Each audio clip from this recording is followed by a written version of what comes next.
Welcome everyone. Welcome to the Royal Netherlands Institute in Rome. I'm Maria Bonaria Urban and the Director of Studies in History at this institute. And it's a great pleasure to welcome you to this KNIR Research Dialogue. A cordial welcome also to those who are joining us remotely. For those who are here with us for the first time, I'd like to say a few words on the KNIR Research Dialogue series and the history and mission of this institute, the KNIR. The KNIR is the largest of the 5 Dutch scientific institutes abroad. We serve as an important bridge between the Dutch and the international academic community in Rome. In so doing, we aim to support research projects in the field of humanities carried out by scholars affiliated to the 6 Dutch university partner of the KNIR. This institute was established at the beginning of the 20th century in 1904 to carry out research in the Vatican archives that had opened 20 years earlier. But it soon expanded its area of activity to other fields of research, in particular the art history, Asian studies, and archaeology. Since 1933, the institute has had its own building, designed by the Italian engineer Gino Cipriani and the Dutch architect Jan Stuyt. The building is located in the Valle Giulia, an area which was allocated for international institutions after the International Exhibition of 1911. After the Second World War, the KNIR played an important role in the re-establishment of the scientific and cultural ties between the Netherlands and Italy. Since the early 90s, we have focused primarily on the academic world and have attracted a growing number of students and scholars. Our research mainly focuses on the dynamics and diversity of meanings of Rome that has been envisioned as the center of the world. Research at KNIR is always linked to Rome, if not as an object of study, then as a source of information about also where in the world. And we can say that today Rome has become an eminent global information hub. From the overarching concept of Rome in the world and the world in Rome, we shape the Institute research profile. Starting out from our traditional focus areas and topics within Italian studies, we are now also looking beyond Italy, the Netherlands, and Europe. We view the whole world in relation to Rome and Italy. This means that reflection on the disciplines and perspective present at the KNIR are high on our agenda. Among our research projects, I would like to mention SECOPS, the project on settled colonial paradigms, classical receptions, territoriality, legality, indigeneity, that we launched in 2023 in collaboration with the University of Groningen. This project aims to explore the role of classic colonization after antiquity up until the fascist conquest in Africa, with a particular focus on the formative and legitimized role of classical models and classical scholarship in the process of colonialism. Also, the KNIR Research Dialogue series focuses mainly on colonialism and its legacy from an interdisciplinary and transhistorical perspective. During the previous research dialogues, we have reflected on a wide variety of topics related to the complex dynamics set in motion by colonial power and relations. We have also addressed the issue of Italian colonialism in Africa, the creation of a colonial culture in Italy, and the role of collecting and displaying as a powerful devices for enhancing a colonial mentality. Therefore, today we are extremely pleased that our guest speaker will address the issue of Italian colonialism through the lens of material culture, and in particular through exhibitions that were meant to recreate the experience of living in the colony, in which, however, any traces of violence was erased and race ideologies were reinforced. Before briefly introducing our guest, I would like to say that after the presentation, which will last 50 minutes, we will have plenty of time for discussion. This is a research dialogue, so we wish to encourage a vibrant discussion and I invite all of you here at the KNIR or those online to join us with your remarks or questions. And now it's time to introduce our guest speaker. I'm very pleased and honored to welcome our guest speaker, Professor Laura Moure Cecchini, Associate Professor in Art History at the University of Padua. She was a postdoctoral fellow at Harvard University and has taught in Mexico and the United States. Her research focuses on the transnational legacies of fascist visual and material culture. Her last book, Baroque Mania, Italian Visual Culture and the Construction of National Identity, 1898-1945, published by Manchester University Press in 2022, interrogates the recovery of the Baroque in the early 20th century. She has also worked on Latin American modernism, the history of exhibition, and the entreguerre.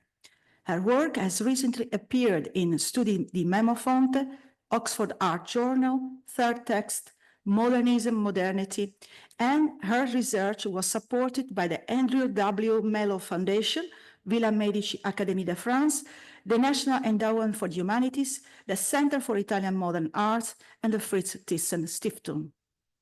Today, Laura will talk on Simulated Empire, Carlo Enrico Rava, and the immersive experience of colonialism, 1938-1940. Please, Laura, the floor is yours.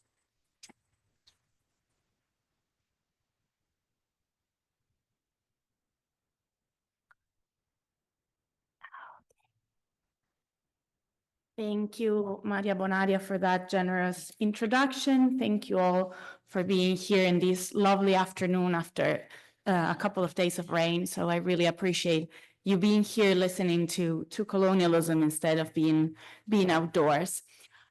Today, I want to focus on a particular and relatively unusual strategy employed in the last years of the fascist empire by an architect, set designer, and exhibition curator called Carlo Enrico Rava. This is a material that I have been looking at for a while, but the last time I presented this material, actually a year ago, here in Rome, a prominent historian of fascism, Marla Stone, invited me to look at this material through a slightly different lens, and this is the attempt that I'm going to show you today. So I'm going to talk about Rava in the middle of my presentation, give you a little bit of biographical and contextual information, but these are the two objects of study that I'm going to be talking about today. These are two spaces that Carlo Enrico Rava designed for two exhibitions, one in Rome and one in Milan, that simulated for metropolitan communities the experience of being a middle-class professional man, obviously, in colonial Africa, encouraging Italian visitors to imagine themselves into that space. So there are no mannequins here. The mannequin immediately creates a distance because you're seeing someone else in that space. Instead, there are empty spaces here. There are empty chairs, there are empty ottomans. And what I want to explore is the way in which these displays worked in order to help metropolitan audiences to think of themselves in Africa. So on the left, we have the encampment of a geographer or engineer working in a mining site, presented at the Mostra Autarchica del Minerale Italiano here in Rome. And then on the right, you have a moment of rest in a temporary encampment at the Mostra dell'Attrezzatura Coloniale in Milan in 1940. And the two of them happened 2 years apart, actually a couple of 1 year before Italy loses its colonies during the war. So it's also this moment at the end of the Italian imperial experience. Now, to address these examples, which I think are quite unusual, and one of the things that I would like to invite you to help me think is if you have in mind other similar examples. I haven't found them, so I really would like to some help with that. So to address and unpack the meaning of these examples, I have been helped by three concepts that have been particularly useful for me to think with. So the first concept is Tony Bennett's idea of the exhibitionary complex. When Tony Bennett writes this important article for the history of exhibitions published in New Formations in 1988, he is thinking through Foucault's theory of power and knowledge and looking at exhibitions as similar institutions that also form a complex of disciplinary and power relations, and that help in the public space broadcast messages of power. So rather than looking at exhibitions merely as forms of spectacle, what Bennett does is think of exhibitions as a particular kind of practice in which spectacle, power, and knowledge work together. The second concept that has been helpful for me is Michael Timkew's idea of engaged spectatorship.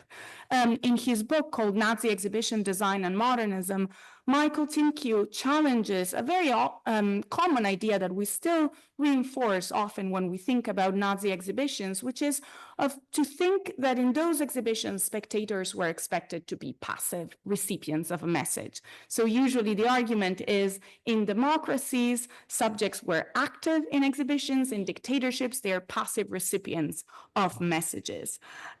And instead, by looking at the ways in which some very creative display solutions were implemented in the Nazi period in Germany, what Michael invites us to do is to think about the way in which also under a dictatorship, there were ways in which spectators were made and encouraged to be active, to think about the relationship between their bodies, the objects they saw, the exhibition environment, and also to become involved in wider processes of social and political change, implementing an affective rather than a strictly rational relationship with the message. So this idea of engaged spectatorship has also been quite helpful. And then the final concept to which my title is a nod is the idea of simulated imperialism. Marla Stone has been among the first to identify simulation and hyperreality as a core element in the exhibitions of the late period of fascist Italy. In a couple of articles, Stephanie Malia Home unpacks the articulations of empire and hyperreality and the way in which colonizing projects have been amplified through simulation, and the ways in which the imperial and the hyperreal have been mutually constitutive. In this particular article that I showed you here, Malia Home does a brilliant analysis of It's a Small World in Disney World and looking at the way in which colonial nostalgia has been informing this particular display, but she has also explored these ideas in articles dealing with Italian colonial exhibitions. So the two spaces that I will be talking about today were not exactly representations of colonial Africa, but rather simulations, fragments of colonial reality. They include plants, sand, furniture. They want to document, but they also want to encourage an imaginative relationship with the colonies. They are produced in the metropolis, in the home front, to produce the experience of colonialism in metropolitan audiences.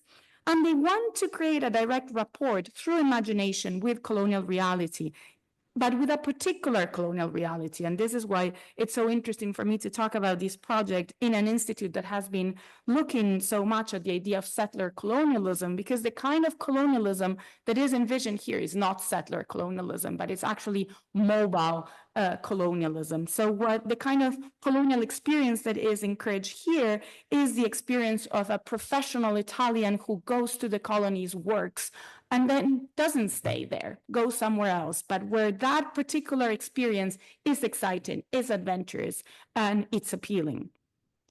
So these simulations of empire have, in my view, three particular genealogies that I would like to address before delving into them. The first one is particular to museum studies, and it's the idea of period rooms, which is a particular museographic approach that emerges in the early 19th century with a similar purview that is to simulate through the display of objects an experience of the past that is not immediately available. So this is the first part of my talk is going to focus on that, the idea of the period room and analog museography. The second point that I think we need to address before looking into these particular examples is the particular status of propaganda exhibitions in fascist Italy, and especially the practice of creating simulated environments in these exhibitions. And then finally, the third genealogy, although in this case it's a challenge to that genealogy, is the practice of using exhibitions to say, prop in some way Orientalist cliches in the imagination of the metropolis, because these exhibitions, I will argue, these displays are anti-Orientalist. They want to challenge the idea of Orientalism and rather show a colonial experience that is modern, it's technological, and it's not imbued with that literary nostalgia that we associate with colonialism, with Orientalism. But let's see if that makes more sense by the end of my talk. So the first point is the idea of the period room, or period rooms, streetscapes are examples of what Raymond Monpetit has called analog museography. So attempts to recreate the past through material culture in which presence and representation through presence are engaged. In these cases, there is an amount of simulation and fiction because they refer to a world outside of the museum or exhibition. There's another important point here, and I will talk about it by the end, which is the fact that these kind of analog museography address a pretty broad kind of audience. They are the kind of displays that a democratic public usually likes. So not professionals and curators or art historians, but really curators, when they envision an audience that is not expert in a particular topic, they often think about the period room because the period room is accessible to different kinds of literacy and age. So among the first examples of period room are Alexandre Lenoir's Musée des Monuments Français, and then Alexandre de Sommerard, Musée des Antiquités Nationales. The first case is particularly interesting because Lenoir envisions this museum in the aftermath of a traumatic experience, which is the French Revolution, a traumatic experience that was marked by iconoclastia. So Lenoir gathers the artworks and sculptures that have survived that wave, and he creates in a convent this museum organized by century in which a visitor could imagine themselves in the 14th century, surrounded by artworks from the 14th century. So already we see one particular element of the period room, which is the way in which it works as a lieu de mémoire, the way in which it engages ideas of nostalgia. A couple of years later, when de Sommerard founds the Museum of National Antiquities, which is a museum devoted to the French Middle Ages, he does a next step with vis-a-vis Lenoir, which is that he includes not only painting and sculpture, but also objects of material culture, so weapons, armors, coins, and things that are belong to daily life rather than just the realm of high culture. Now, the period room becomes a really common occurrence throughout the 19th century in universal and trade exhibitions, and it is now still present in many US museums. For example, the Metropolitan Museum of Art was the first American museum to organize a large and systematic collection of period rooms in 1924, and you can see from the slide the way in which the publicity materials produced in order to announce those period rooms included people in costume, really creating in the visitors the idea that they could somehow partake into that, in this case, American colonial past through decorative arts and material culture. It is still today, by the way, a very common approach in house museums, which usually recreate a period in this way. Now, what's interesting is that in Italy, in the interwar period, was a moment of very active debates about the idea of the period room and the Museo di Ambientazione. Usually, curators interested in being accessible to broad audiences did like Musei di Ambientazione, and especially in the aftermath of World War I, there was a resurgence of this kind of museography because museum curators developed, due to the damages of the war, a particular sensibility to the protection of decorative objects. And then on the other side, we have, on the other split of the divide, we have new art historians who rather despise these kind of museums and celebrated what we would now call the idea of the white cube. So a neutral space in which specific masterpieces could be highlighted. And in 1934, there was a very important meeting of museum professionals in Madrid, in which this idea of the Museo di Ambientazione was really one of the topics. To me, the notion of the audience, the kind of audience that these forms of display engage is really crucial. You can see here from a beautiful illustration from 1881, where we see a Sunday in the Musée de Cluny, that museum that the Sommerard had envisioned in the early part of the 19th century. And we see audiences of different classes, of different ages, engaging with these objects, in some cases even touching the objects. You can imagine why museum curators and art historians are usually quite skeptical about the idea of audiences touching these objects, but that means that they are accessible to different kinds of people. So there are, of course, some evident differences between the period rooms that I have just talked about and Rava's simulations of empire. As a start, usually they engage some masterpiece, between scare quotes, some forms of high culture rather than utilitarian objects. They celebrated the past rather than represent the present. They marshal nostalgia rather than address modernity, and they mostly focus on the handmade and handcrafted rather than celebrate industry like Rava's displays. And yet, I think there are some significant similarities that grant starting to think about Rava's displays with the idea of analog museography and the period room. And the similarities are, as a start, the use of material culture to evoke something that is not immediately present. So the past is not immediately present, the colony is not immediately present. We use objects to evoke that idea. The second point is the fact that in both cases, there is a wish to activate visitors' senses beyond vision. There is a desire to activate bodily engagement, if not immersion, in those particular spaces.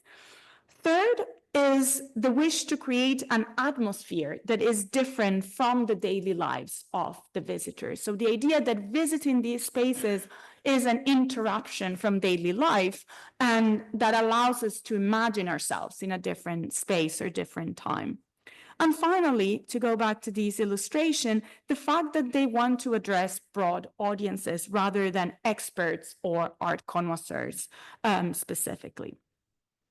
So that is the first point that I wanted to address. The second point is the particular status of exhibitions in fascist Italy. And of course, the ideological and symbolic role of exhibitions in fascist Italy is a subject that has been much explored in the scholarship, both in Italy and abroad.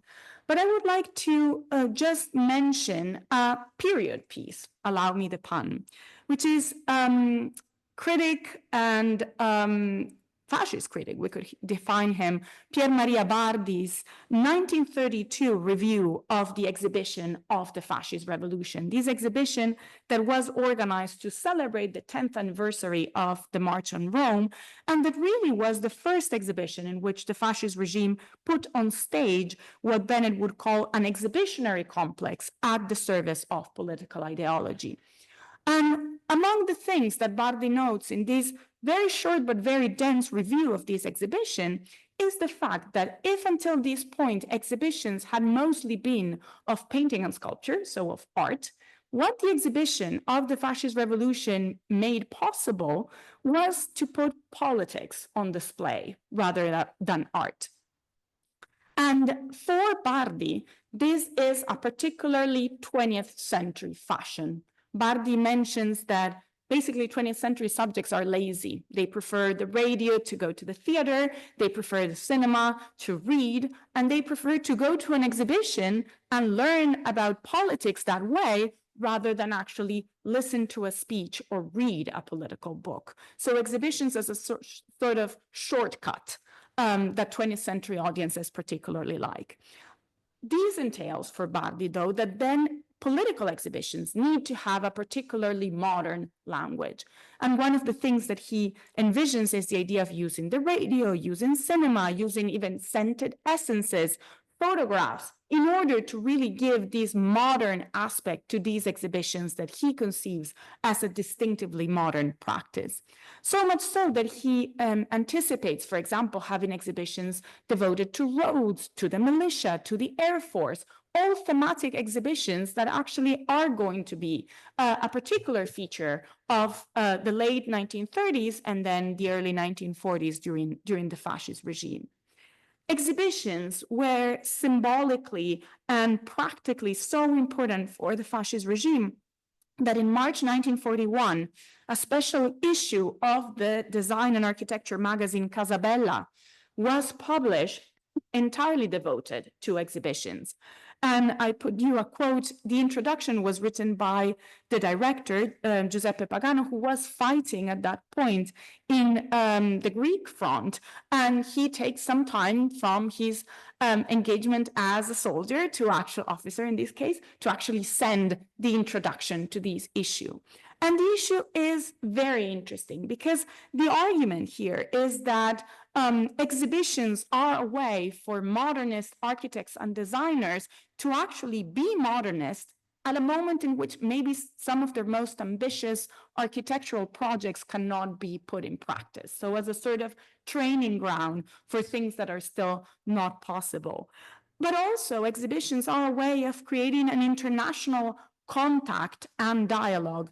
The issue is very richly illustrated, and it includes examples from the US, from the Soviet Union, from Germany, from Italy, as if the exhibition field were really this diplomatic society of nations in which designers could really exchange techniques despite their very important ideological differences. And then the other point is that the majority of the exhibitions that are included in this issue are propaganda exhibitions, so not art exhibitions. Art exhibitions in this moment are not particularly innovative in terms of display. Most of the innovations are done in these kind of exhibitions, exhibitions that are the most experimental from the display point of view, precisely because they have politics as their aim, and because they also have a broad audience in a way in which art exhibitions don't. So these are some examples of those innovative approaches to exhibition display that Bardi envisions. For example, the Mostra della Rivoluzione Fascista from 1932-1934, or the Mostra dell'Aeronautica, which I just place here to show you that planes in exhibitions are not 2025 innovation, whatever your neighbors across the street wanted to argue. They were already put there in 1934. The exhibition of the fascist revolution in particular is quite interesting for my argument because it also employed simulated environments as a key way of bridging effectively audiences with the fascist leader and fascist ideology. For example, in the exhibition of the fascist revolution, you had the balustrade of the actual bridge from which one of the first fascist martyrs, scare quote, was hurled, Giovanni Berta, and the balustrade was brought into the exhibition space in order to give audiences this sense of the tangibility, reality of that sacrifice. Or the reconstructions of not one, but two of Mussolini's offices, in order, again, to allow visitors to imagine themselves in those crucial moments in the history of fascism. So this idea of the simulated environment is quite rich in this particular moment in time. Now, the third point I wanted to look into before delving into the two case studies is the long-standing tradition of using this idea of simulation in exhibitions for Orientalist evocations. So since the 1889 Paris World Fair, for example, there was a practice of bringing into the European metropolis the reconstruction of a particularly literary and selective vision of what the colonial world was, like this Cairo street, which you see on the left, or on the right, the Villaggio Arabo, which was built in Turin in 1911, precisely on the occasion of that universal exhibition that Maria Bonaria was talking about. In that occasion, by the way, in Turin, there were both reconstructions of Somalian or colonial spaces, but also reconstructions of Italian spaces that were considered exotic by those metropolitan audiences. So, for example, the idea of an alpine village, or in Rome, there was the reconstruction,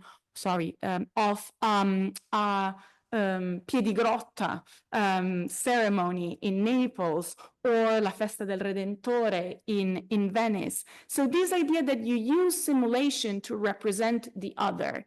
It might be a geographic other, or it might be, like in the case of your own rural poor, a class difference. But the display and the simulation help audiences who belong to a different class and space to imagine and bridge that difference.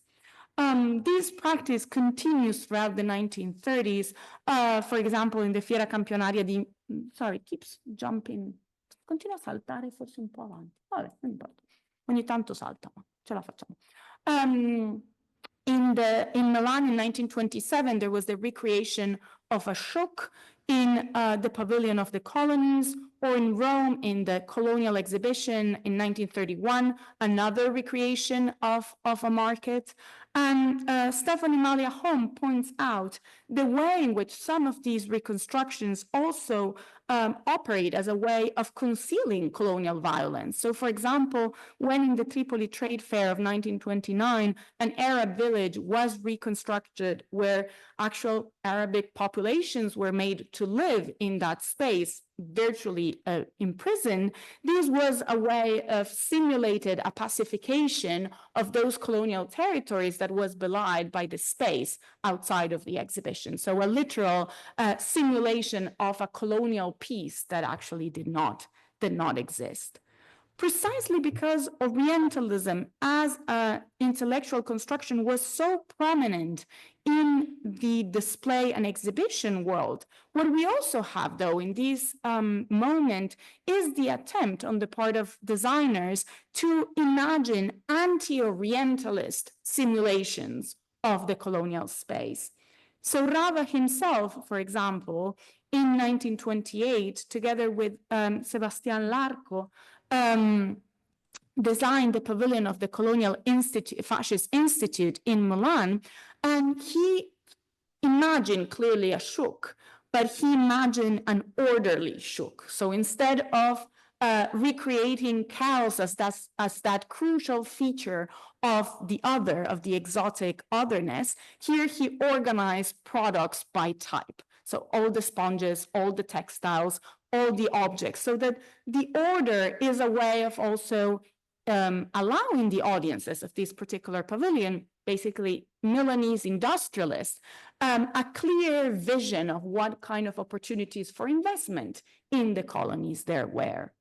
Or one of our historians' favorite examples, immediately after the proclamation of empire, after the invasion of Ethiopia in 1935, in Milan's Triennale, the Salone d'Onore was designed by Marcello Nizzoli and Edoardo Persico, and it included this very elegant use of light and columns, and also photographs of, you see them here, photographic reproductions of busts of Roman generals.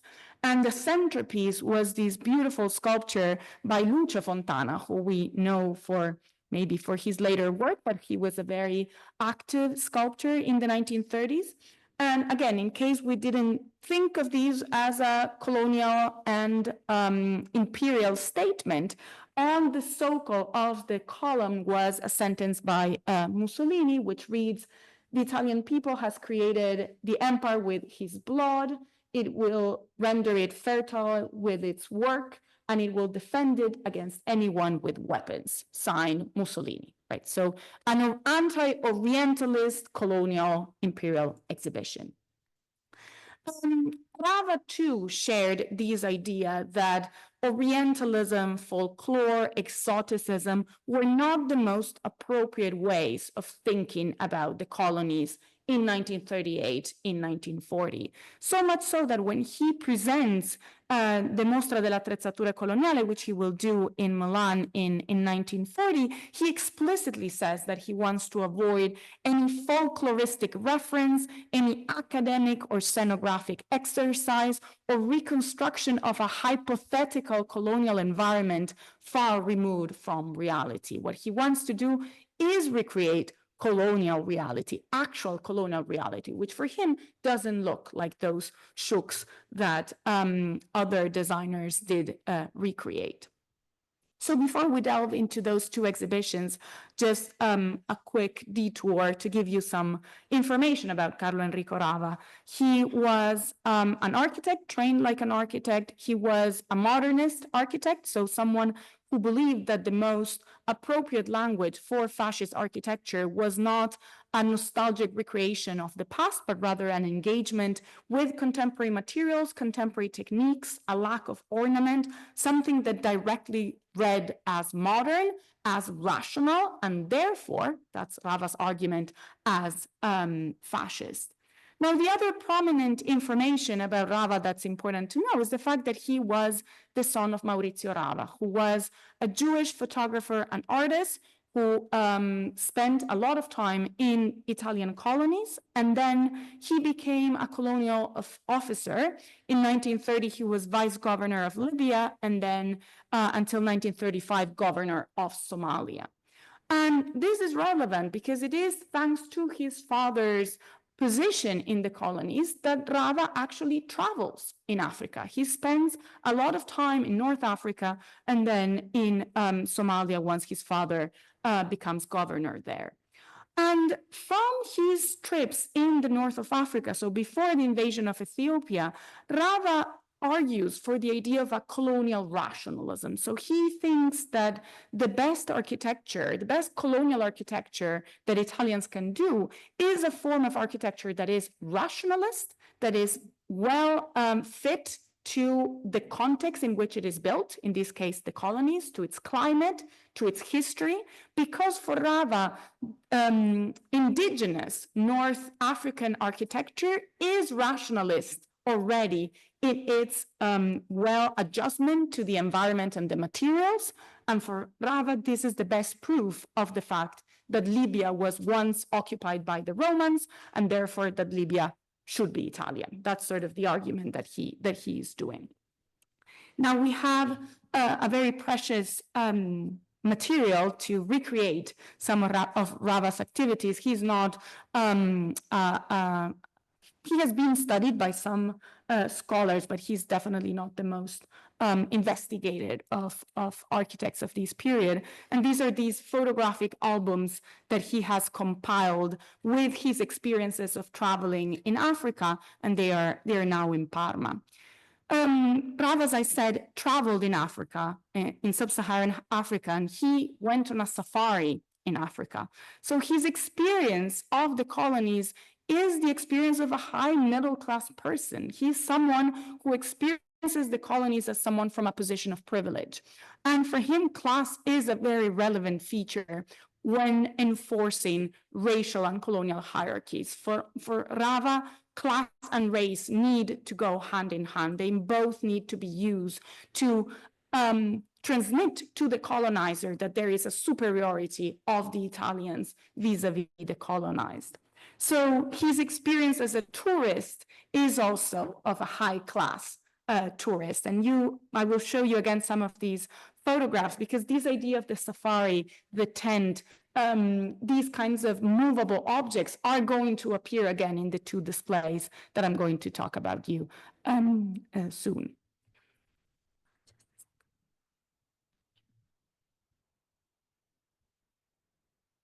So Rava publishes a book telling his experience of being a traveler in Africa. And then he works with projects like the ones I have shown you here. He designs a series of buildings in Africa that match quite well his ideas around colonial rationalism. Now, when his father in 1935 loses,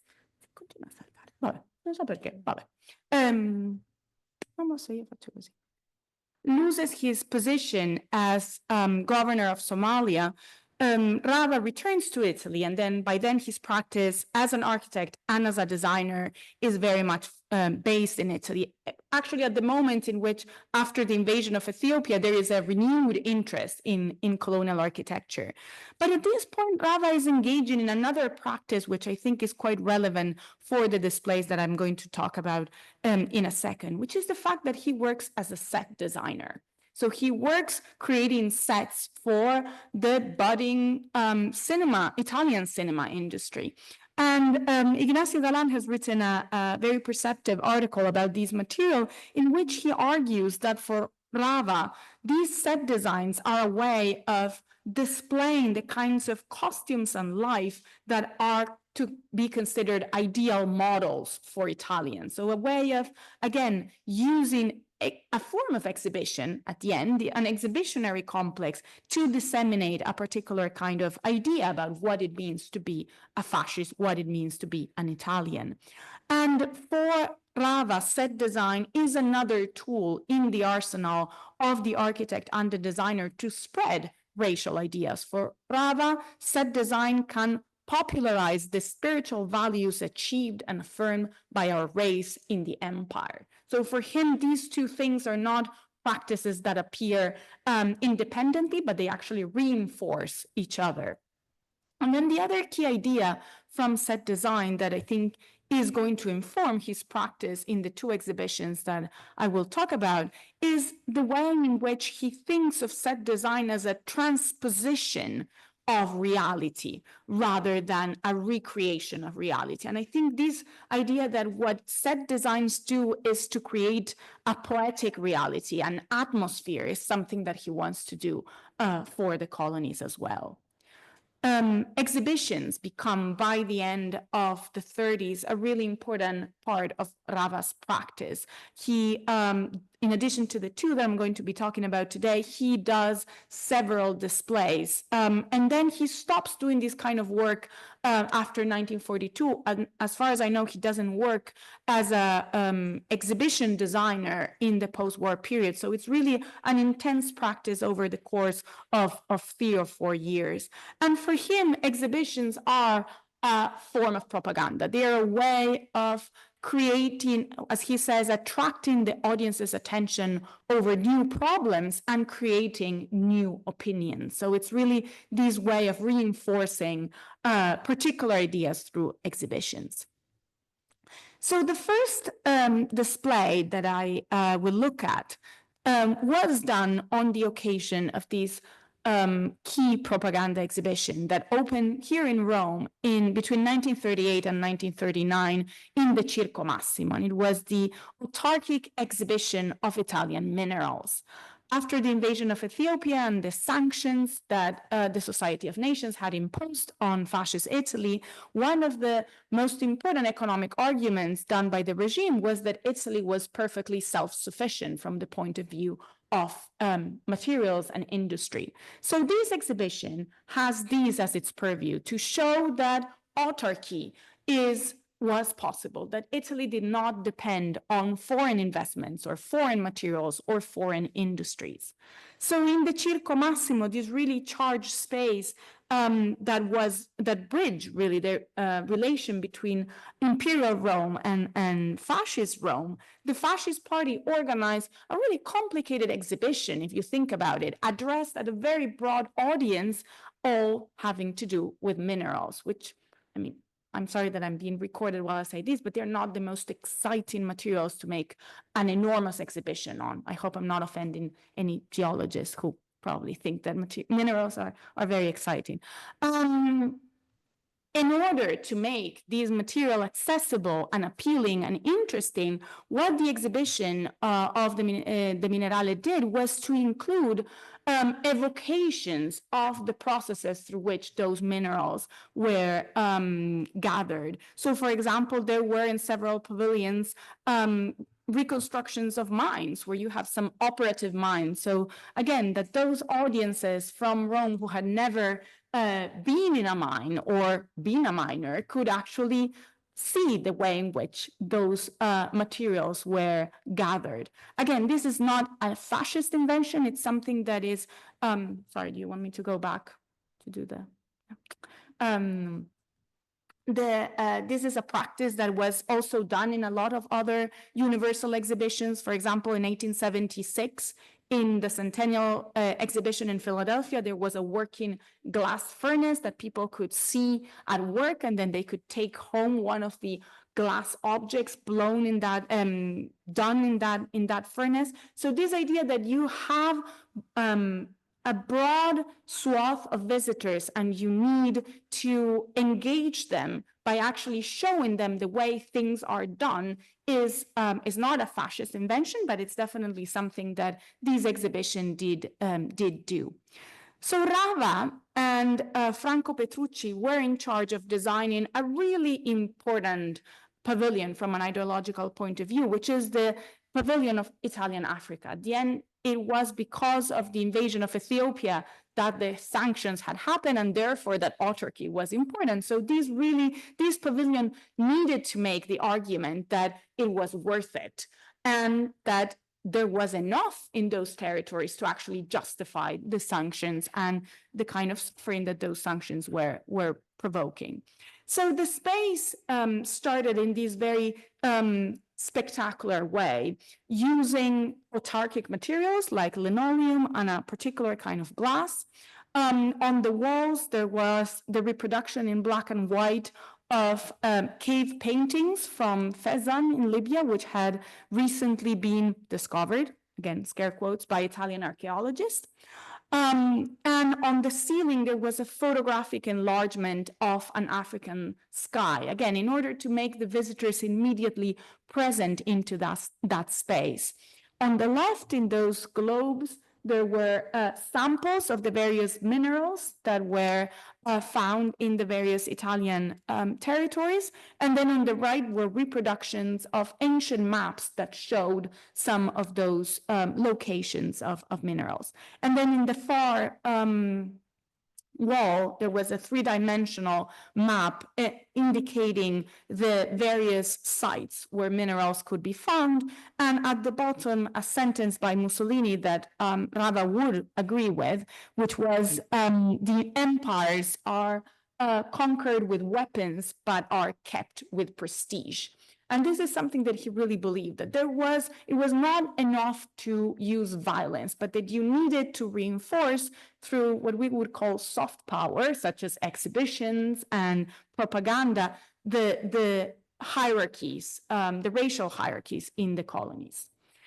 So in this pavilion, Rava could use materials that were provided by the various colonial administrations in Libya, Eritrea, Somalia, some objects from the Colonial Museum in Rome, but also, quite interesting, materials provided by the various private and public companies that actually worked in the colonies. So it was truly what we would call a public-private partnership. So, for example, what now is the Montecatini industrial complex had investments in Ethiopia, and there was a room devoted to their work and the kind of minerals that they found there. And again, in order to make these materials interesting and appealing, Rava used a plurality of materials: photographic enlargements, plants, sand, mineral samples as well, of course, a tiny model of a mine, another example. But also he used photography in a very creative way, using photographic enlargements, overlapping photographs. For Rava, photography was another crucial element in the arsenal of the set designer, an exhibition designer, because again, it helps recreate an atmosphere of something that is not immediately present. So in the far right of this section devoted to Montecatini, Rava included as well images of labor. So the actual work entailed by extractive industrial colonialism. In some of those photographs, we see the African workforce. But what's interesting is that we also see the Italian intellectual workforce. So we see Italians and Africans working side by side, we could say, but of course, the Italians are not the ones actually doing the physical labor. The Italians are the ones doing the intellectual labor. They are the ones identifying the place in which to excavate. They are the ones directing the work. And photography is a way of making these materials accessible. So on the very end of this space, next to those photographs that I showed you, Rava recreated a tiny encampment of one of these Italian professionals who was working in the colonies. And we see from this photograph a tiny, well, it wasn't tiny, but we see it tiny for the scale of the photograph, actually a visitor wearing the vest and the black shirt next to the tent. So we can also have a sense of how this display was positioned vis-a-vis visitors' bodies. It was done at the same level of the visitors, so that it's not clear, and it wasn't mentioned anywhere, whether people could actually touch this display. Probably not. But they could feel like they could. They could really feel like they were close to this space, that this was very close to their own lived experiences. So what this encampment wanted to do was to recreate precisely the encampment of a team of cercatori minerari, an engineer, a geologist who is identifying where to excavate with the equipment that they take with them in their work. So Rava included a tent that he had used during his safari trips in Africa a couple of years before. And here you see him really performing the position of the safari hunter. And you also have a very phantasmagoric image of a colonial soldier in the background, because as the son of the governor, Rava had military protection. So he was doing this trip under very particular conditions. But what's particularly interesting to me about this display is the way in which photography also helps create this connection between the colonies and the world in Rome. So in the photograph in the background, you see one of these cercatori minerari, who is a white person. It's hot, so not wearing a lot of clothes. And he is using a particular instrument, and we see a copy of that instrument in the actual space. We also see the tent in the back, and the tent is also in the exhibition. We see some of the furniture here, and more furniture is here as well. The idea that the Italian labor was intellectual labor, it was high-level labor. First of all, it belies the reality of settler colonialism and what many Italians actually did in the colonies.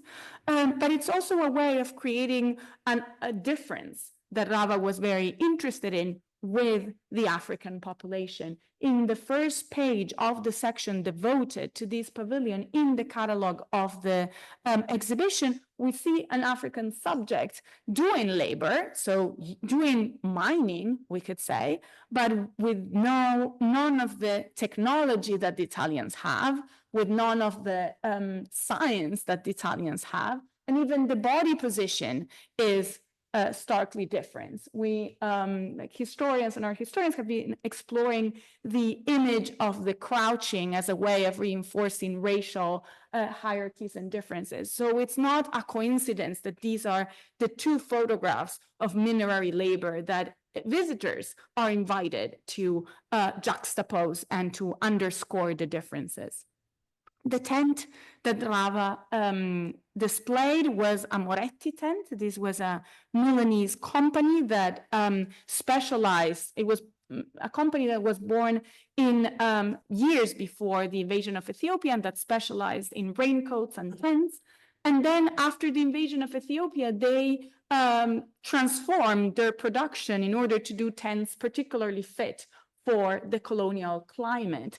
And not only that, but they also did a series of advertisements in which they presented their tents as an instrument of empire, as a way of reinforcing those racial,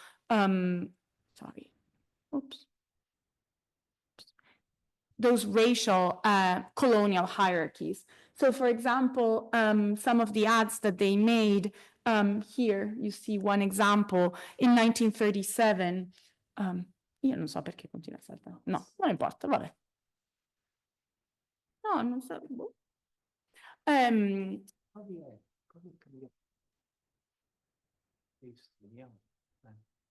non cambiare con quello, vabbè, va bene. Però si muove lo stesso.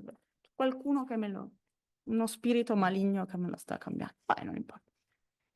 So you see here the kind of argument that's being made, right? It's the tent, the Colosseo Quadrato in Eur, and then, no, this is even worse. And then the Trajan column, so the arguments about Romanity, fascism, and tents. Their stand in Milan also recreated a tent. I'm sorry for you because you're getting probably a headache with these back and forth.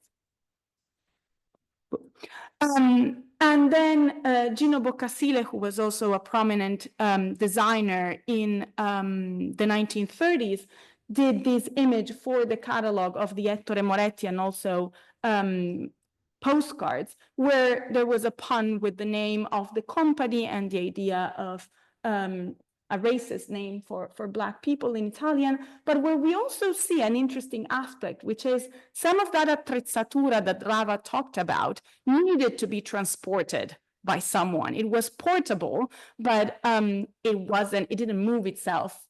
And we see here who actually carried that furniture, hopefully not babies, but definitely a Black workforce, who were the ones who made that movable, adventurous, professional experience possible in Africa. We have a couple of more photographs of these display that Rava did in the Mostra Autarchica. And we see here the way in which he really recreated the idea of being in a tent, of being in an encampment, with the kinds of instruments, professional instruments that these men use, like the microscope, for example, but also the very portable chairs that they needed to use, the various instruments and samples that they gathered, the clock, the lamp. So really it's a way of making quite accessible an experience that geographically was very distant and that also the visitors probably had never really had directly, but they could now envision themselves in the colonies in a particular position, a position of hierarchy. And it's also a way of making visible Italian intellectual labor of extractive capitalism, which is something that at least I haven't really found many examples of. One of these chairs that appears here will also appear in the other exhibition, and it was a chair produced by the Moretti company that was foldable and transportable, unlike most chairs at the time. And here in the Boccasile image, you see it in its bag. Again, being transported by that Black workforce, which is not immediately present in Rava's display. So the year after, Rava engaged in a very different kind of exhibition. He participated in an exhibition to celebrate Leonardo. So he doesn't think about industrialization and modernity, attrezzatura, but he definitely uses some of the techniques that he had developed in the Mostra Autarchica. So, for example, photographic enlargements, the black and white, the recreation of a space. So he's really thinking about setting a space for visitors to imagine themselves. Now, the final exhibition that I wanted to talk about, the final display, takes place in an exhibition that's very different from the Mostra Autarchica del Minerale. So if that exhibition is a thematic exhibition, the theme is minerals, this exhibition is a periodical exhibition devoted to architecture and design. It's the Milan Triennale, which closes on June 9th, 1940. On June 10th, 1940, Italy declares war. So it's really the final moment of fascism before the war. Within this exhibition, this Triennale, there is a celebration of fascism and fascist colonialism as a work of civilization. So if you went up the stairs, you would have this enormous painting called Hymn to Fascist Civilization. And if you turn around and went up the second floor, what you would see here is another sculpture by Lucio Fontana. It's a head of a Medusa. So a way of saying Italy's enemies are going to not end well. So it's a very aggressive statement. But what's interesting is that in this exhibition, the only mention of the colonies is Rava's exhibition of Attrezzatura Coloniale. Everything else doesn't talk at all about exhibitions in the colonies or about the colonial space. Now, Rava, at this point, has thought since 1938 about what it means for Italians to actually be in Ethiopia. And unlike the experience of other colonial spaces, he deems that the particular feature of the 1930s colonialism is the fact that it is movable, that it is nomadic. That's the term that he uses. So he wants to do an exhibition that instead of proposing decoration for the house of settlers, like had been done in the past, that actually shows the way in which officers and geographers and any sort of other professionals who live in caravans and camps and temporary barracks, recreating that kind of life and also giving them some of the tools to actually reinforce their racial and class hierarchy through the use of objects. So here is his statement in the catalog. And these are just 3 rooms that Rava has at his disposal to show some of these objects that he calls equipment. So he doesn't call it furniture because he wants to emphasize the practical component, the fact that these are done with an eye to their use and to the environment and climate conditions, that they're long-lasting, and that they are portable, that they are well adequate to the kind of movable nomadic life. So the first room is quite interesting because he recreates this patio with place to sit down. There is again sand and some plants, an adobe wall, but he denies his own statement about wanting to avoid folklore and Orientalism, and asks a painter, a female painter actually, Felicita Frei-Lustig, to do an Orientalist painting, to recreate a harem, as if it were almost impossible to avoid that Orientalist cliche, as if it were not possible to imagine an affective relationship with this space that did not entail the oppression of women, and in particular of women of color. And here we also see the only Black face in the exhibition. The next space is also quite interesting because it includes, again, furniture. So no longer that idea of the professional worker as we saw in the Mostra Autarchica. This has a different connotation. What we have here is showing the Italian lives in the colonies, the life of colonial officers and intellectual workers, as a moment of leisure, as a moment of adventure and relaxation. So in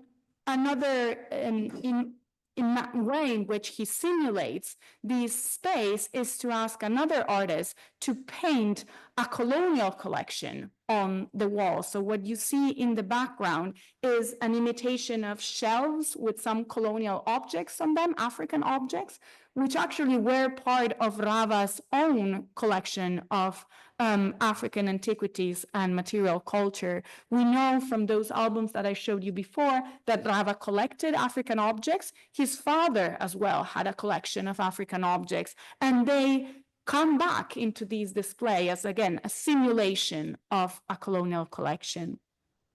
But then for me, the pièce de résistance is this final space, which he recreates in the veranda of the Palazzo dell'Arte in Milan in order to give to visitors the idea of a moment of leisure. So you can imagine the argument that's being made is this is an adventurous life in which we are constantly working and on the move. They're on the move not because they are at war, of course, which is the actual reason, but because they're on the move. That's the feature of this life. The enemy never appears. There's an actual concealment of what was the reason for that nomadism, which is the fact that the colonies were not pacified at all. That doesn't appear. And instead, what we have here is one of those moments of leisure where Rava recreates again with sand and plant and a beautiful ottoman, a kitchen, a portable kitchen.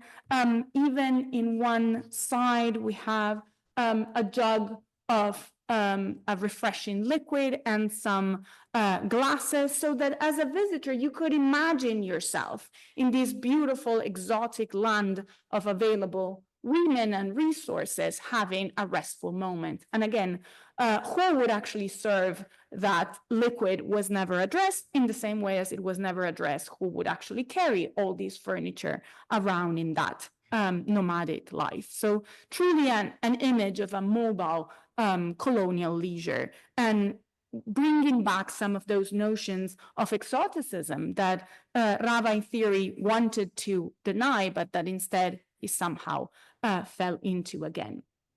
So the Triennale closes, as I said, on June 9th, 1940.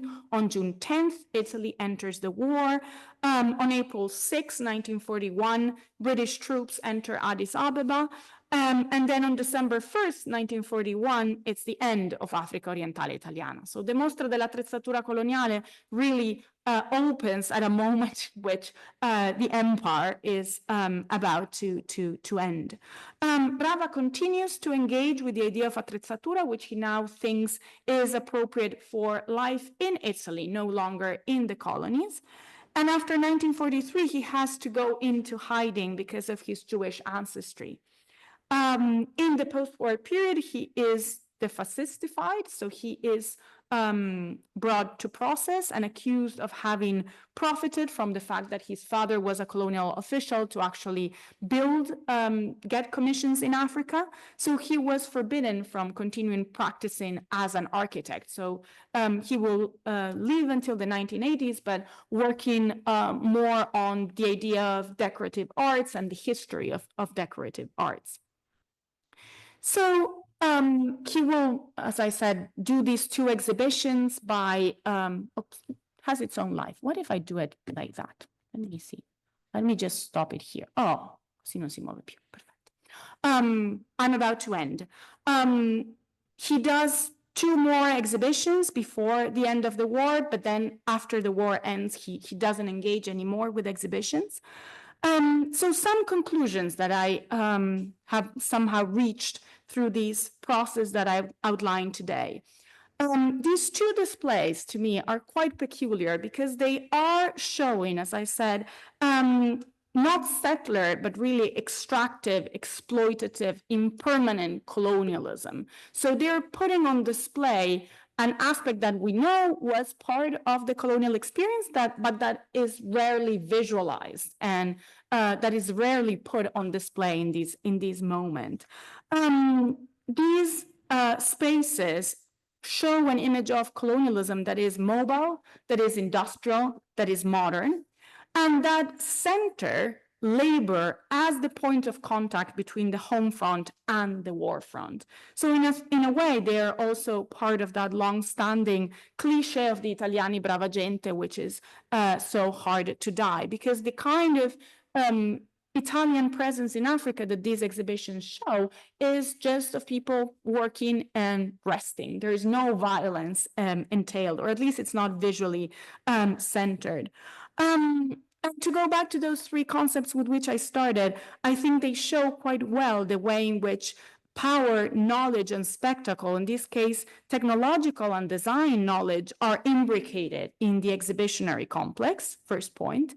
Second point, they do want to emphasize a form of engaged spectatorship, the fact that they are at the level of visitors, that visitors could almost touch these displays. We don't know, again, if they were allowed to touch.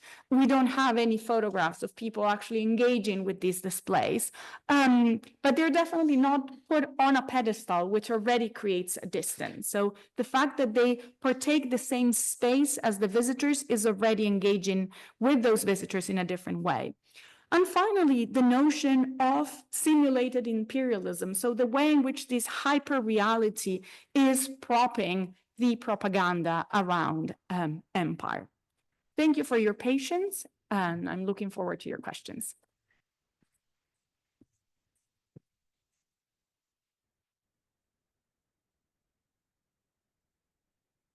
Thank you very much. It was a great presentation, very rich, but also I have to go to the other side, I'm sorry.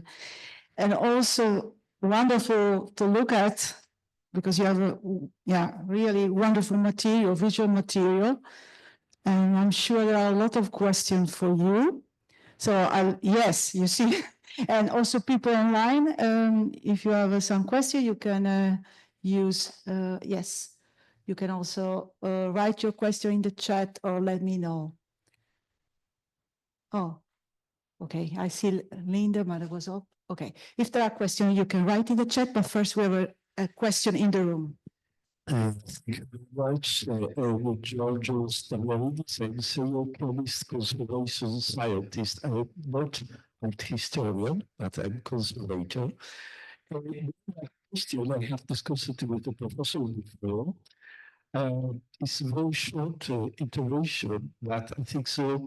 The Dutch Institute, the Netherlands Institute, interest that regarding the documentation that we have around the world regarding the colonial art and architecture. At that moment, in this moment, I'm working in Indonesia.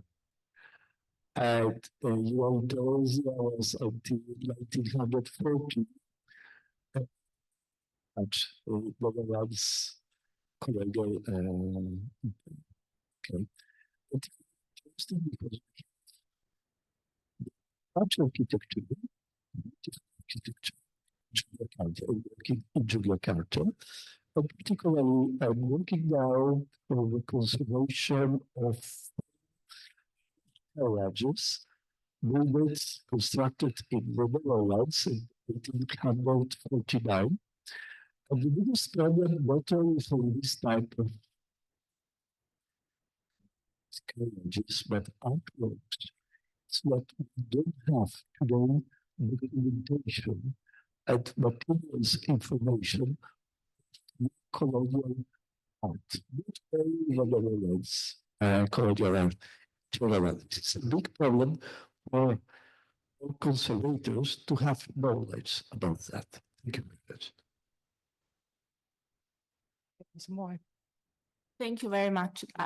It's not a question, but I think it's a very applicable, it's a very good example of the kind of questions that these kind of material provokes. The fact that we have lacunae in the information, that so much, I think especially of the moments of production is lost. There is so much missing information about the way in which the industrial complex produce some of the objects that were exported to the colonies, but that also made colonial life possible. The particular case of the Ditta Ettore Moretti that I have been looking at is particularly illuminating. That company continued working in the post-war period. They had as their main client the Italian state, the Italian army. Actually, they did tents for the Italian army and brande. I don't know the translation in English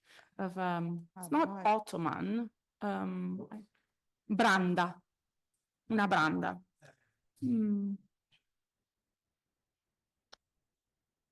See, like a flatbed, like a stretcher. Yeah, stretcher. Thank you.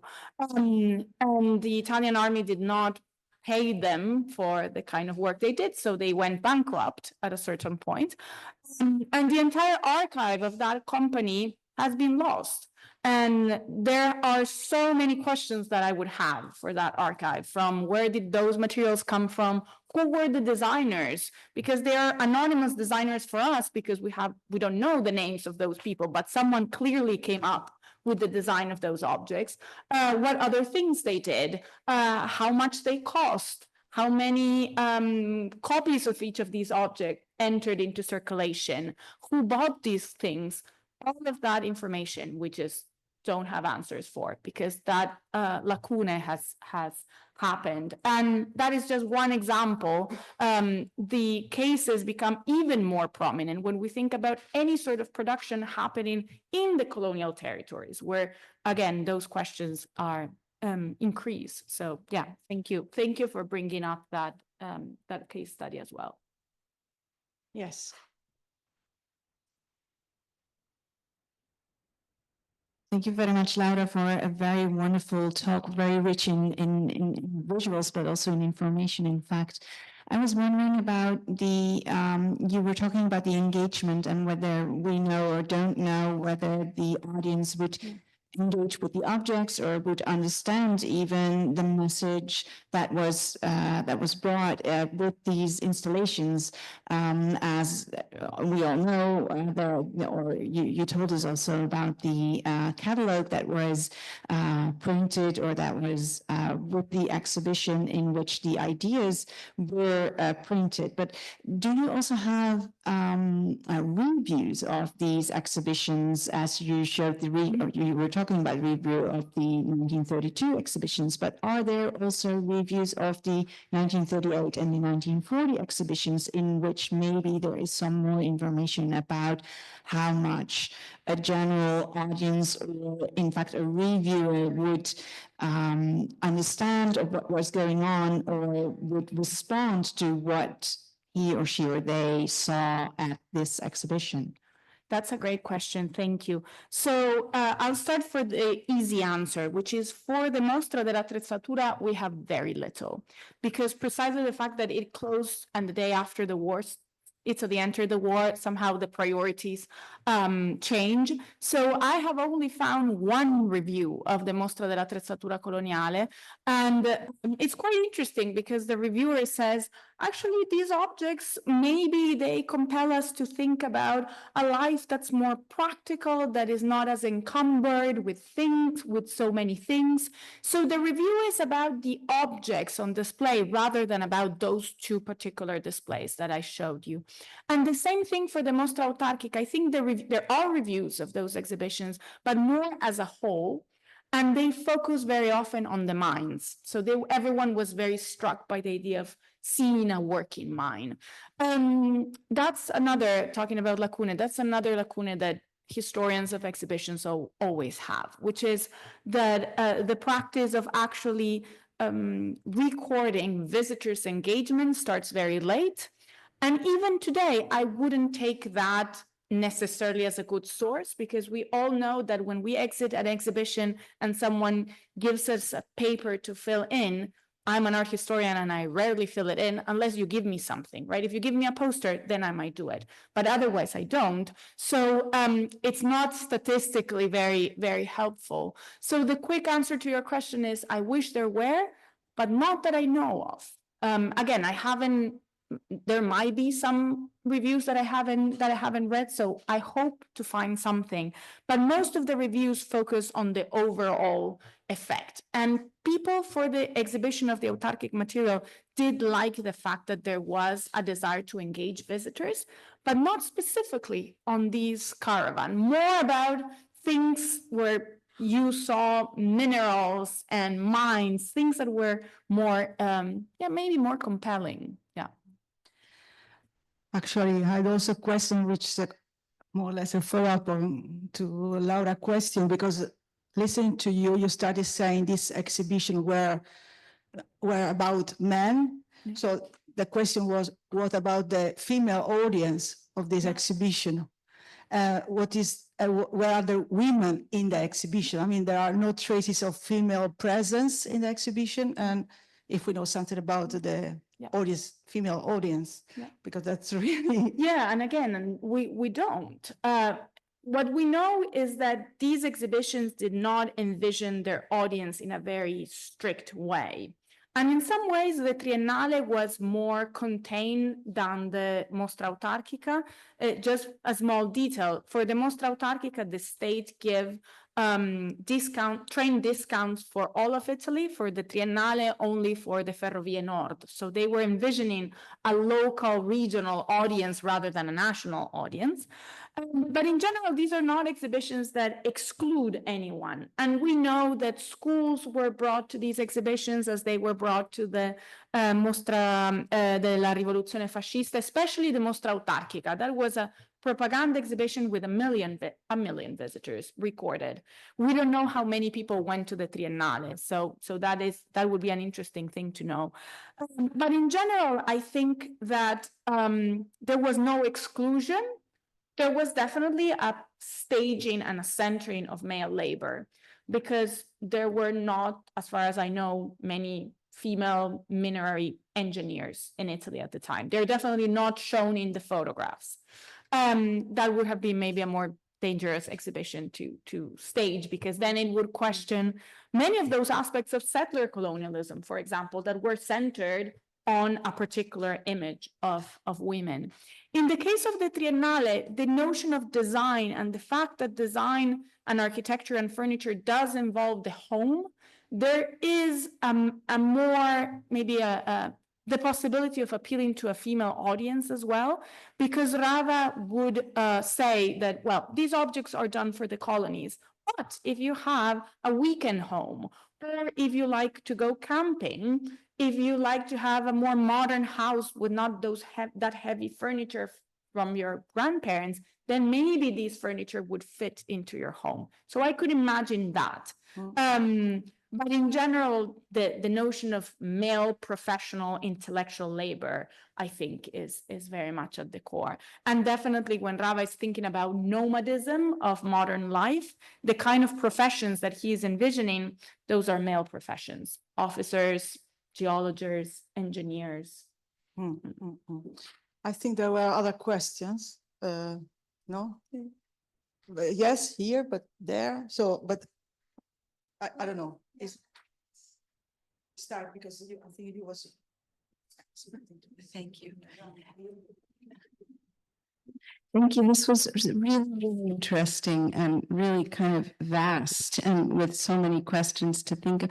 I don't know much about this architect at all, and I guess my question has to do with the idea of mobility and the idea of his kind of inherent design principles, and what was guiding him. Was it the modern ideas?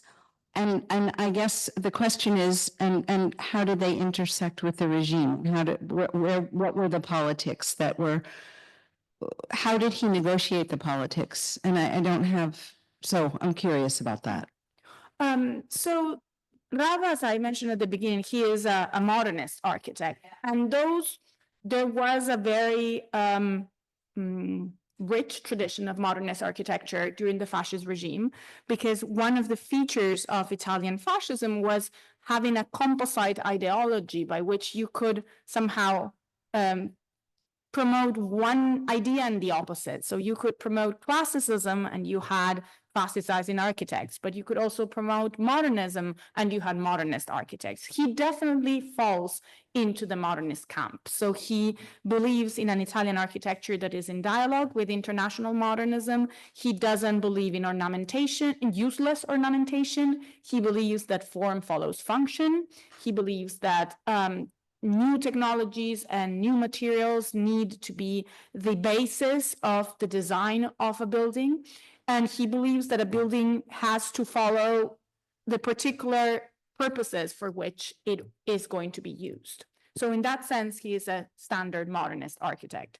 Now, for Rava, but he's not the only one, like many Italian rationalists would believe the same things, this is not incompatible with fascism. This is actually an illustration of one particular aspect of fascism, which is the fact that fascism thought of itself as a new beginning, thought of itself as getting rid of the past, thought of itself as engaging with technology and industrialization and bringing Italy at the level of other industrialized nations. This is why the exhibition of the Autarchic Minerale wanted to make that claim of Italy as an industrial powerhouse.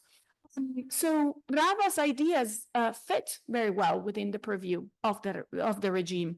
And they also fit very well with some of the beliefs of colonial thinkers, the idea that the colonies, that Italy's role in the colonies was to bring industry, civilization, of course, industry, modernity into these spaces. And this is why these exhibitions are so interesting, because they show the Italian presence as modernizing a primitive pre-industrial population. And this is why he needs to show instruments and rationality and professionalism, all the things that he is arguing, like others, that the local population didn't have.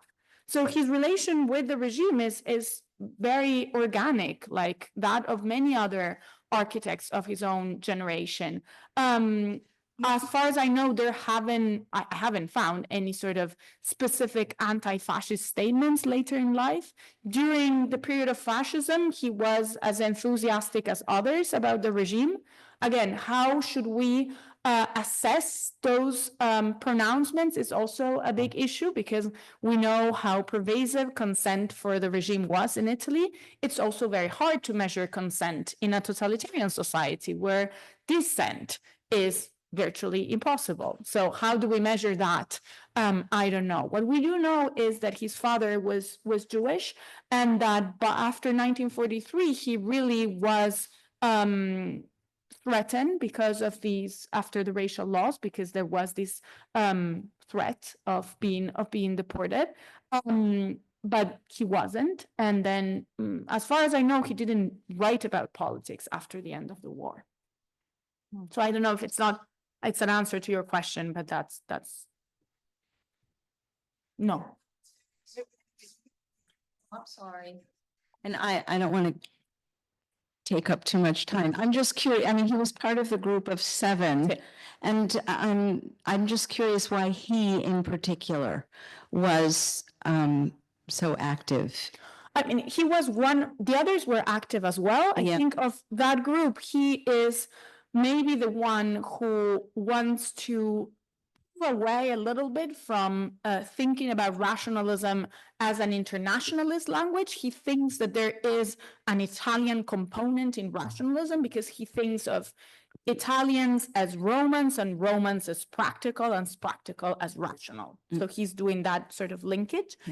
And then his connection with colonialism is in part linked to the fact that his father is a colonial official. So unlike other members of the group of 7, he has the chance to actually travel in the colonies. And at that point, the kind of buildings that Italians are doing in the colonies are very much Orientalist. They are a pastiche of imaginative visions of the Orient, and he hates that, and he wants to propose a rationalist colonial architecture. So I think there is the fact that he is an architect that has certain beliefs about architecture, but there is also the particular biographical condition in which he founds himself that allows him to engage with that particular conversation, but also to see buildings And that's something that we might not think about enough. The buildings that he sees, because he goes to Libya, were not part of the standard architectural education of an Italian. So he really, his travels allow him to see buildings and build architectural solutions that were not accessible to someone who hadn't done those travels. So, and he's someone who very much responds to that experience. He's, for example, someone who defends local indigenous architecture from attempts at being destroyed and then building an Orientalist pastiche, which is what Italians often did. But for him, it's not because he believes that there is anything particularly valuable in the other. It's just because he thinks that that indigenous Libyan architecture demonstrates the fact that the Romans were there, because otherwise it would not be that rational. And therefore, if the Romans were there, the Italians should go back. Yeah, thank you very much for this wonderful presentation. You just answered my first question, which was about this rational architecture and how he did he acknowledge the capacities of indigenous people to indeed make rational architecture, which you perfectly answered just now. Then the second question was also about a slight detail, which connects to the accessibility of the objects in the exhibitions. And it seemed to me that in the second exhibition, your second case study, this leisure scene seems to be behind glass. It is, yeah. So what do you make of that? Yeah, that's a very good point. So it is behind glass because that is an actual space of the design of the building. It's the veranda in the building. That definitely creates separation. I'm not sure how accessible the other one was either. So again, I would love to have a picture, but definitely that glass creates a division. But I think it is the fact that there is a physical filter is not necessarily, doesn't prevent you from imaginatively projecting yourself in that reality. But definitely I wouldn't say that he is actively encouraging people to sit there. I would love to find a photograph where we see that, but I'm almost sure it doesn't exist. But the glass is not his choice. It's the building's choice. The building compels him to have it. Yeah, he could have created that space somewhere else, but the effect of that particular space is so good because it is a rounded veranda with glass over the Parco Sempione. So you have that greenery, and he has lowered the blinds so that it really seems to be in a colonial space. It's very intimate. Yeah, it's very intimate. It's intimate. Yeah, it's very intimate, and it's very yeah, you can imagine, right? I've been in a hot place. There is that beautiful monstera on the ground. To me, it's fascinating the use of the sand as well. The fact that he is bringing the sand, because if you don't have the sand, you don't think of Africa, right? But if you put sand on a monstera, then you are projected somewhere else. But yeah, that your question is a very good observation. There is that limit, but I would say that is not his choice. We have two questions at least. One is Minu's Rava. So please, Minu. Hello. Yes, yeah. You can hear me, right? Yes, you can hear me. Yeah. Oh, good.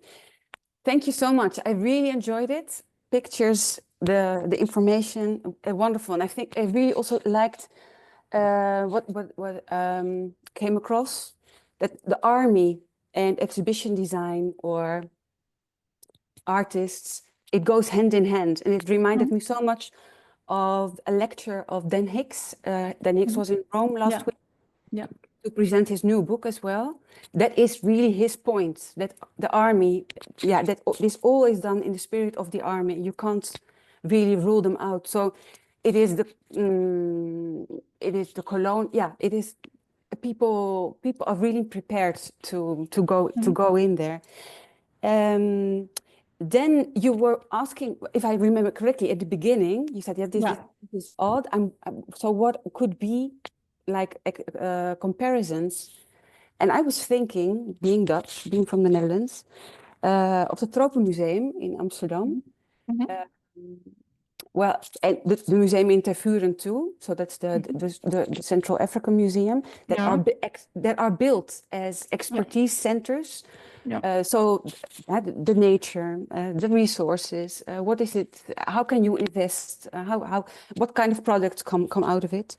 But when the museum, the Tropen Museum in 1997 did an overhaul or how do you say, started to revision its the institutional history, they made an exhibit that is now already off display.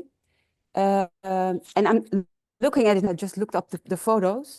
There are some of investigators at work. So, I can put off my tablet, but it's going to be, so I will email you the photos. Thank you very much. Because I think that is actually with a mannequin, but someone doing the work in also in a colonial context, but rethought. But thank you very much. Yes. No, thank you for those examples. It's the idea of the diorama, the panorama, the creating the other space in the homeland. I think it's typical of sort of the colonial approach to exhibitions.